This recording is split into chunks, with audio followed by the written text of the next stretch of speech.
Hey, this is Professor Game, where we interview successful practitioners of games, gamification, and game thinking to help us multiply engagement and loyalty. I'm Rob Alvarez, a consultant and the founder of Professor Game and a professor of gamification and games-based solutions at IE Business School, EFMD, EBS University, and other places around the world. And before we dive into the interview, if you're struggling with engagement in your business and are looking to find out how to make sure your users stay with you, perhaps you will find our free gamification course useful. Find it for free in the links in the description.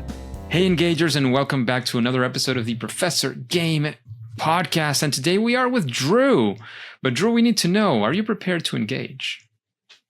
Yes. Let's do this. Let's go. Because Drew is a professor, producer, and player of interactive media, and he has a background through academic, industry, and professional worlds. And he is interested in stories and transformational experiences across text, comics, games, and other media, where he explores arts, design, and science of making media that matters, working to expand our notions of what media are capable of doing and what we're capable of doing with media. He's an expert in leading creative collaborations with interdisciplinary groups, orchestrating change and building initiatives focused on making positive social impact. And he is a teaching professor at the Entertainment Technology Center at Carnegie Mellon University and is the founder and editor-in-chief of Play Story Press, an open community publishing consortium, as well as a well-played series and journal. So a lot of stuff going on at this point, right? Anything we're missing from that intro that we should know before we go on? I think I got the high notes for sure. That's good. That's good. So you mentioned in the pre-interview that you're on a sabbatical right now. So maybe now, maybe from before, or maybe what are you planning to have as a regular day once the sabbatical ends, or right now? We want to sort of be in your shoes for a bit, just to have a feel of what the stuff you're doing looks like. Yeah. So I'll start with sabbatical, and then kind of like on the sabbatical, it's this wonderful sort of like a chance as a professor to spend a lot of dedicated time doing a project. And so what I was doing is I had this idea to do a study, just talking to people from all around the world, from a variety of fields, just anybody who felt like their work, their interest, their life related to play. And so that's just been inspirational, just talking to a variety of people through there, from like musicians to athletes to, of course, game designers and, academics who are curious in games and play, and child psychologists who do play therapy, and, just this huge range. It's made, people out of theme parks. It's been really fun. So like a normal day is sort of like there are a couple places where I have colleagues where I have been hanging out at museums and at office, tech offices and media companies here in town, just to like chat with people and be around stuff, and also just to do work. But I've done a lot of sitting down on Zoom, because I was using Zoom just to help record and transcribe the interviews. So a big part of that is just sort of like doing the interviews and then reading them and things like that.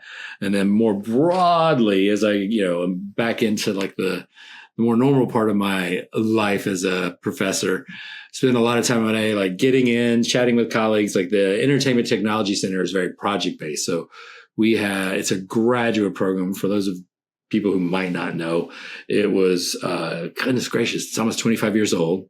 I've been around like 23 years now.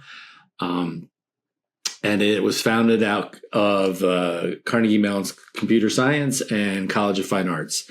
One of the founders was Don Marinelli out of Drama and Fine Arts, and the other was Randy Pausch out of Computer Science, who got somewhat famous for his last lecture that a lot of people have seen. If you haven't seen it, it's a very inspirational talk, and I highly recommend you get on YouTube and find it. It's really well done. And Carnegie Mellon just did a remaster, so the quality's been really improved from the talk. It's like 15 some odd years ago now.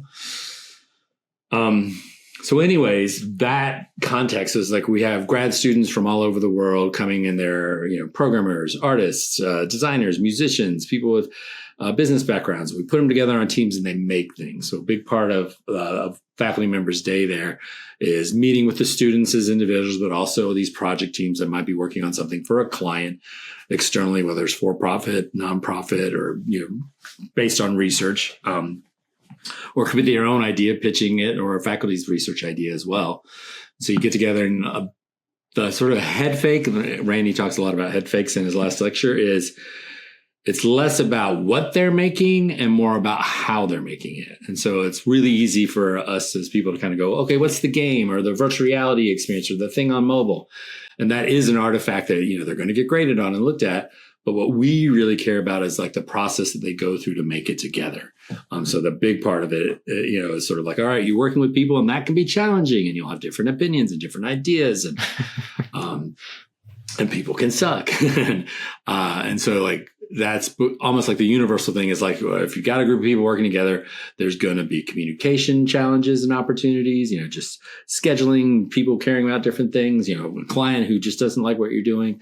So all of that together is a big part of what we help sort of support the teams and students through is how to step up as professional and assume responsibility for their role on these teams. And if you're doing creative work, I always like to say, you don't really know the end result. I mean, if you know exactly where you're going and how to get there, then I'd say you're not doing anything creative at all. And so it's as they sort of try to figure out and iterate through ideas and play test with, demographics and focus groups just to see how it's going.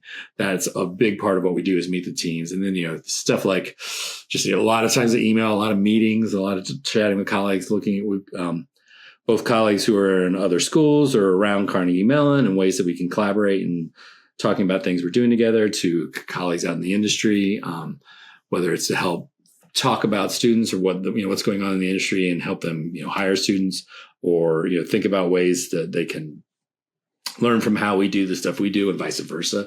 We're very open and interested in talking to the industry and seeing what's going on and how that can be folded into our curriculum so that our students have as close to a real world context within the, boundaries of being an academic program. And then a big part is, I'm sure you're familiar with this and a lot of the listeners, is like you attend events, whether it's a conference or a festival. And so it's a big part of like thinking about I've had 2 meetings this week on 2 different conferences or festivals, just sort of like as people are like, well, what can we do? And how do we pull together an event that people would want to pay to attend? So that's a lot of meetings. It's definitely white collar work where I spend a lot of time on a computer and a lot of time in front of a screen. But then it's really fun to get hands on with all these project teams and stuff and get out and about and see what other people are doing. That's really inspiring. So let's take it from there. Actually, those creative teams, when involving, again, as you were saying, play and that kind of stuff in your work, we would like to be on a story with you. Actually, a concrete story. You don't have to name any names. Okay. No shaming is necessary. It's welcome, but it's not necessary anyway. Where things actually did not go your way. So it was what we'd like to call a first attempt at learning or a fail moment. We want to be there with you. We want to take any lessons we can take. That kind of stuff. Trying to think of a good one. There's so many failures. I think, one project I really liked because it ended up being a really powerful success was we were doing a collaboration with a group out of New York City called the Theater of War. And long story short, they do performative readings of classic Greek tragedies. At least initially, they did it for soldiers. They've also done it now for like medical professionals and stuff. And the idea was being exposed to these, wonderfully powerful, overly emotional stories being read by professional actors and actresses would get them to be the starting moment to sort of see that and experience that. And then afterwards have a facilitated discussion around the themes that were in the piece, in the tragedy or something. And they were finding that it really helped soldiers unlock and talk about their PTSD in ways that they might not have prior. And so they came to us. We were sort of chatting about a collaboration, and one of the biggest challenges they were facing is like, well, about the biggest group we can do this for is about 150. So it's really hard to scale. And there's so many people that could benefit from it. So they're thinking about ways to make it scale. So at first, we were working, the team and the client and the Theater of War were working, thinking about, well, maybe virtual reality. And this is 10 plus years ago now, to just when like the, Oculus was coming out with their headsets publicly, and they were available. So just to give you a sense of the quality. And so they were like, well, maybe headsets, because then you could watch it and you'd feel like you were there. And that, and that way we could sort of scale and just send people out. And as they were sort of play testing, and it got a lot of traction because headsets were kind of coming back, and everybody's like, okay, VR, here's the next wave of it. And two things that sort of came out that were sort of like the failure part of it was, well, one, it's at the time, and it's still, people need to have a headset. So not everybody has a headset. Even, it hasn't really broke big where like everybody has a smartphone. Not everybody has a headset around. So there was a bit of that of like, well, how do we get things to people? And that would require money and maintenance and some IT expertise and stuff like that. So there was some adding in. And then the other thing they started thinking about as we were exploring an idea initially was like, well, they kept talking about how the powerful thing was the conversation after the performance. And that's at the time, it was like, well, there's not much social happening in VR. And so it feels like you're trying to have a facilitated event where then they take the headsets off so that somebody's helping do the discussion, or, at the time it was like networked online multiplayer and a headset's not happening really well. And even now it's still like kind of there. And then the pandemic happened, and it's like, whoa, how do we feel like we're sharing space together? Our headsets the way, how do we, everybody was trying to crack that. So the team started pitching it. So we were kind of getting down to where like, this might not be the answer. It doesn't look like VR is going to work. And there was a lot of investment just because it seemed like an idea there. And at the time there was like, well, there's grant money around mental health and well-being that maybe if we attach it to a headset, it's sort of like it's technology for medical. But the team pitched them this idea of like, well, they kept talking about how conversations were so important. So they pitched them a board game that they could play together. And it would be a board game that had an app associated with it, a smartphone app. So Android or iPhone. And the idea was the readings would still be performed, but they would be recorded on the app. And then the app would help them then play this game around the board where they got to they did this clever job with the mechanics. So you'd listen, and then there's these ways that as you were moving around the board, it encouraged you to discuss what you had heard, or you would get tokens to like be able to pass if it made you too uncomfortable, or like tokens to even, oh my God, this is so powerful, but I want to second what that person said, like amen to that. And so you could like lay down a card to like sort of like double down on the sentiment expressed. And so like out of this idea of like, oh God, we're going down this alley that doesn't seem to work. All of a sudden this left turn of like, well, maybe it's a board game, because if you're sitting around a table, you're naturally going to talk. And if you put it on the app, you can have a lot of, instead of having to have an expert and a programmer there, or, an expert facilitator there to make sure the conversation's happening, the app could really help guide the discussion with prompts. And it just took off, and we were all sort of crazy surprised by how well it went. And so that's like, part of it's just like iterating. And that's the thing, like I was saying at the top, if you're doing something creative, you might not know what you need to do while you're in the process. And so it's like, and that's something I love. Ideas. I love about that story, right? It's failure, as we've discussed many times on the podcast. Fail is not final. It's not fatal. It's not the end of the world. It's just you hit a dead end and you turn back and look at what are other options, what are other roads you can take to achieve this, because you're in love with solving a certain problem that you guys have. Right. And the beauty of this is you not only got there and got to a point where, we were standing on top of the wave of the trend of VR at the time, right? And then you said, look, this is not the answer, right? We're going back to something else. We're going back to board games with apps. Apps have also been around for quite a while. So fantastic. I love that story. Thank you very much for sharing that, Drew. And I don't know if you want to stick to that one or go into something else where, things eventually became a success, right? This one is evidently a story of success, as you were sharing. We want to, again, be there with you and perhaps look at some of the success factors that might have been present in that situation. Yeah, I think like getting at what you're saying, like how failure is not final or fatal. One of the things all of our students do is they're required to go through improvisational acting before they get on these semester-long projects like this. And nice. It came out of the genesis of the program. And it was inspired by Ed Catmull from Pixar. When Don and Randy were starting up the program, they were visiting people in the industry going, all right, we want to do this thing. It's going to be geared towards the creative industries. So it's, the ETC rewards a master's in entertainment technology.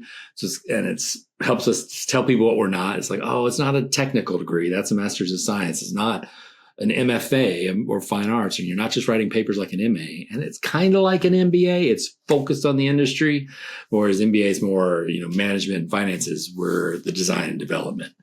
And so they were visiting companies, and they visited Pixar, and Ed Catmull's like, have everybody take improv, because they'll have to check their egos at the door. And it really helped from his perspective. What he was pitching was really helps, teams, become closer and more open and trusting of each other. And so they develop a respect and so they got a professor, her name's Brenda Harger, and she'd be great if you want to interview somebody who's fun. So she's taught this class for the entirety of the existence of the program, where everybody goes through, and it's not about becoming a better actor or actress. It's about that whole yes and philosophy and the paradigm of thinking about how you share credit and share ideas and build on these things together, like making your partner look good. And we hope it would translate outside of the class, where they're doing things in a room together, and when you're up on stage trying to improv with somebody, it's visceral if things are going well, or if things are like, oh my God. But we hope it then kind of like translates forward. It's like, with improv, it's like serve the narrative. What makes the story go well? How do you yes and what's going on? And then how does that translate into, I'm working on a project where they have these goals, i.e. the narrative. And how do we, keep trying to do different things? So hopefully that gets people into a mindset where they're very open and comfortable, kind of go, well, let's try this. Well, let's try this. And let's try this, and not get locked in and you kind of feel like, well, I have to hang on to this idea because we've already started, as opposed to like, well, the idea's not working. Let's try something new. And really try to support each other through it as they work their way through the process. Nice improv for getting people to move around, and also it's like the two things, right? You're getting two things together. It's about just coming up with things, but it's also coming up with things together. It's you're respecting the rest of the people in the room, which is great. One of the things I love to do, and it was almost over 2 years ago that we underwent the Lego Series Play training, right? One of the objectives is precisely that. Like, everybody in the room has a say, because it's part of the methodology. Like, there's no way you don't have a say in what's going on, right? And that's a clever way as well to do it through fine arts, as you were saying before, right? Love it. Thank you for sharing that as well, Drew. And if you were to come up with a solution for a problem like the ones you've been discussing, right? You mentioned before the one that this solution that they were doing of, performing plays and then having these discussions. So things that you would like to solve through, call it playfulness, game design, creative solutions around these concepts, whatever you want to call it. Do you follow some method? I mean, I'm guessing that when you teach them, it's like, well, do these things, and at least you have a shot at not the results, right? But how does maybe thinking about this get you to move forward in some direction, at least? Yeah, there are a couple things. Like, one of our professors is Jesse Schell, who runs Shell Games, and he has a really great game design textbook, The Art of Game Design. Similarly, we also have an alum named Sabrina Silva, who's written a book called The Transformational Framework. And a great, like, Jesse's book is game design writ large and really working through the process. And it's great. It has a deck of cards along with it to help it make a very playful experience as you work your way through the sort of like the foundations of how to think about game design. And then Sabrina's book, The Transformational Framework, does a great job showing you what you should consider if you want to do something educational, or have some sort of what we would call transformational impact above and beyond just, I played it and enjoyed it. So whether that's educational or like civic engagement, or just raising awareness, or medical. And so for us, that's sort of like getting the team to start thinking about things implicitly from the start, with all the stakeholders involved. Like, there's like that classic sort of waterfall model of like, somebody's got some funding and they want to fund, games to help kids not start smoking. I'm totally brainstorming, and they're like, well, we need to find people who know make games, and we need some academics who can help do the studies. And you sort of work your way down, and then it's like, okay, now we're going to get the game in front of kids. And sometimes like the kids are getting like soaking wet at the bottom of the waterfall from everybody's good intentions as they work their way down. And we find it's much more better from the start to be really co-creative and get everybody together. So it's like, it's a game for kids that you want in school. You better have teachers on board so they understand, because they're the ones who's going to make it happen or not. Like, we've done some projects with school districts where it was like the superintendent and the principal were like, we want to do this. And the teachers were like, oh God, something else. Our jobs are hard. And you're giving us something that's going to be a burden on top of everything else. And so it took time, like almost a whole year of just sort of like really being transparent and upfront about, no, we're only going to do this with you. And if it doesn't happen with you, it's just not going to happen. And the same token, even though the teachers were kind of like if it's going to be in a school district, the teachers are going to make it. It's the kids that are going to be playing it. So we're play testing it a lot with the students, whether it's K through 12 or, somewhere in that range. So it's like getting their input to make sure you have it, aged appropriately, scaffolded it appropriately for their, like one time we had a team doing, something for, I think, first to third grade. And they were trying to use iPads or like a Android pad. And they found out like first graders, the pad was just heavy enough that it was tiring for them to hold it while they were standing up. And third graders didn't even think about it being tiring. So it was just even that close to age range, just developmentally, there was that weird little thing of like, oh, we're doing it on iPads. Oh, they're getting tired. So they're putting the iPads down and not using it. And so it's like that kind of like get everybody together and then really start working. Like we really preach play testing. It's like paper prototyping, thinking of your ideas, brainstorming, like building on that improvisational paradigm of like, ending the ideas together as you work your way together and like pitch your idea to client or the faculty or, and always inevitably we'd have like some team that'll be like, oh my God, we had the wrong students who came and tested our product. We need better students. And we're like, well, it's not their fault. Some, user you were testing and they don't get it, really try to learn from that because it's not because they were the wrong people. You can get a lot of useful stuff out of it. And so we try to help our students understand that can be generative, like lead them towards the next better idea as opposed to, I have to stop and do everything all over. So really trying to get them comfortable with that idea of like iterating, collaborating. And then like, on the one hand, it's really powerful. On the other hand, every other person in the mix is another level of complexity. It's like, so we're talking to the teachers, and it's an after school thing. So parents want to weigh, parents are going to care or something, and it's like, let's get all those in. It's, somebody's funding it. Well, we need to pass something that the funder goes, oh, yay. I'm glad that did something useful in the world, Totally. And then there's always somebody who's like, can you make it green? Why is it blue? It's part of the feedback, right? Right. So that's like really being open and like weekly meetings, regular meetings, hash it out. Anyways. No, and having everybody already on board, these multidisciplinary teams, it's something that's talked about maybe a bit too much for how much it's actually being used, in my opinion, in my experience at least. But seeing that you're some of the ones who are pushing people back into the industry, right? After this, hopefully it's, part of that generating force where this kind of thing will be more and more common ground, right? So where you're really thinking about this. I remember working, many years ago in Procter & Gamble, and there was these multidisciplinary teams all that long ago, and it was working like really well. I don't know if they're still doing it or not, but it worked really, really well. I'm just surprised that we're still like talking about it as this something that is sort of innovative, right? And not implementing it as much as possible. And again, not to say Procter was this great thing. It's just they did it. It worked. I'm sure they talked about it, right? Everybody knew that they were doing it. Like what are other, companies, organizations waiting for this kind of approach? But good. Great to see that you're part of that as well. And Drew, is there any sort of this like that kind of tip or, not silver bullet for sure, but that thing where you say, well, if you do this when you're making your creations or these projects, it'll be at least a little bit better if you, I don't know, think about it this way, or always do play testing, for example. That's like a bit generic, but like if you do this thing, maybe it's always going to be at least a little bit better, right? Sort of a best practice, maybe. It kind of reminds me, there was a book I read somewhat recently called Thinking in Bets. And it was just about how, we live in uncertainty.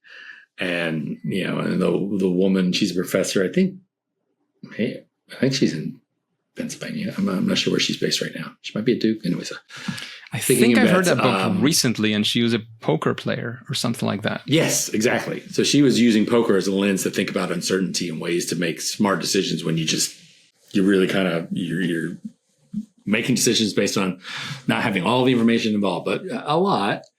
And a great point that came out of the book is that like you can go through the good process and still lose and still fail. But the good process in general is what's going to keep you having successes across time. And a big mistake that we make, humans, will be like, oh God, we hired the wrong CEO. We did it wrong. And they're like, no, you did everything right. Just happenstance, you got a CEO who wasn't a fit.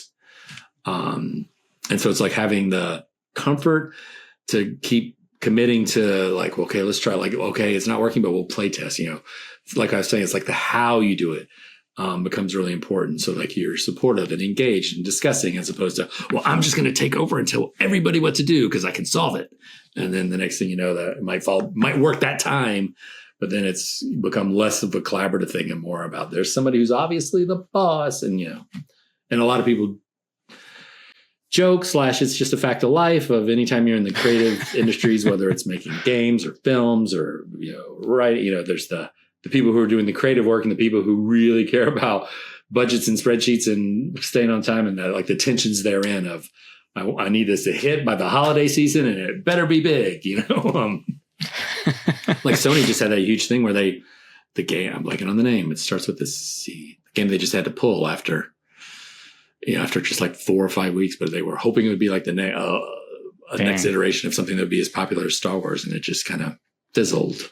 And everybody who did the work on it, they did just as much work as somebody who did work on a project that went well, It takes just as much work to make a bad game as it does a good game or a successful game, as opposed to a game that doesn't quite click. Totally. And Drew, you've started on with recommendations. How about, is there, a person that you would like to listen to or see on an interview like this one, answering these questions, giving these recommendations, somebody that maybe makes you curious to see what their thoughts are on these things? There's some of the people I mentioned I just know so well, and I think very highly, like, the professor who does improv, Brenda Harger's amazing, Jesse Shell's really dynamic speaker, Sabrina Silva's brilliant. They're all great. And I was trying to think of people who I'd love to hear. Like, I think it's really interesting in this type of context of like, okay, here's what this podcast is and here's what we're trying to do. Like my wife and I were just talking the other night on PBS here stateside. We watched something called The Expressway, starring Dule Hill, the actor. And it was really focused around arts and activism in marginalized, underserved, underrepresented communities, diverse, and it was just inspiring and amazing. And so I love stuff like that, where you find somebody. It made me think a lot about how I'd want to think about doing interactive game type work differently, or, topics I could tackle or things like that, ways we could do it. And so like, sometimes it's fun to like, could we go outside our, current community and find somebody that might bring some ideas in that surprise us in ways that would really get us going in new ways. It can be fun just as much as, I can guarantee Jesse Shell would be a good interview, Totally. And in fact, Jesse Shell is a past guest. I have to check exactly which episode it was, but he was around episode 100. I'm not exactly sure if it was actually 100 or it was close to that, but actually, let me check it here. He was episode 102, in fact. Yeah, there you go, right? Jesse Shell. Totally. Great, fantastic guest, fantastic book. And in that sense as well, maybe you have a book. Well, the many that you've mentioned that you would like to recommend are engagers, as we call them. I feel funny. I'm so old fashioned because I like to read so much. Like Thinking in Bets was really fun. One of the books that's really got me thinking about just the world in general is Braiding Sweetgrass by Robin Wall Kimmer.